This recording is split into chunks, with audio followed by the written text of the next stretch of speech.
les bons cœurs sont rares. Oui, contrairement à ce que nous pensons, les bons cœurs sont rares. Que ça soit dans la société, en famille, dans l'église ou ailleurs, dans votre entreprise, ne vous trompez pas. Que quelqu'un me dise les bons cœurs sont rares. Que quelqu'un me dise les bons cœurs sont rares. Oui, contrairement à ce que vous pensez. J'ai l'habitude de le dire, si tu suis mes prédications, tu l'as déjà entendu plus d'une fois. Le sourire n'est pas le fruit de l'esprit. Ce n'est pas écrit dans la parole. Le sourire n'est pas le fruit de l'esprit. C'est la joie. Parce que même en écrivant ces choses, l'auteur avait la révélation que le sourire ne veut pas dire être en joie. On peut sourire et être très énervé. On peut sourire et souhaiter la mort de la personne avec qui on sourit.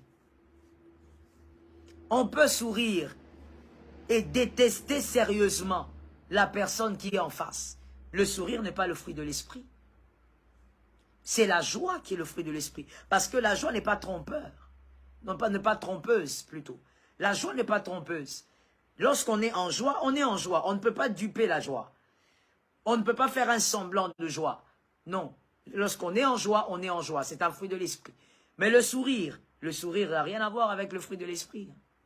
C'est quelque chose qu'on peut calquer, on peut tromper, on peut tout faire. On peut faire semblant tout en souriant.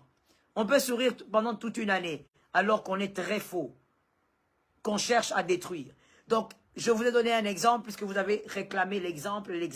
J'ai donné un exemple pour dire qu'il y a des secrets de famille qu'il faut apprendre à garder. Dieu a démontré à plutôt à Samuel, que si tu ne sais pas comment gérer les choses, si tu ne sais pas garder le secret, même si tu as un bon projet, ce bon projet ne va pas se réaliser. C'est ce que Dieu, au fait, voulait dire à Samuel. Lorsque Samuel disait, mais attends, si Saül apprend, moi je suis mort.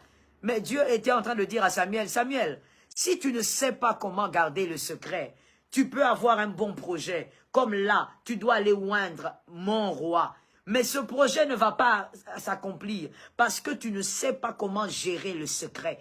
Il faut apprendre à gérer les secrets de famille pour que certains projets se réalisent, pour que votre famille arrive aussi à réaliser des prouesses.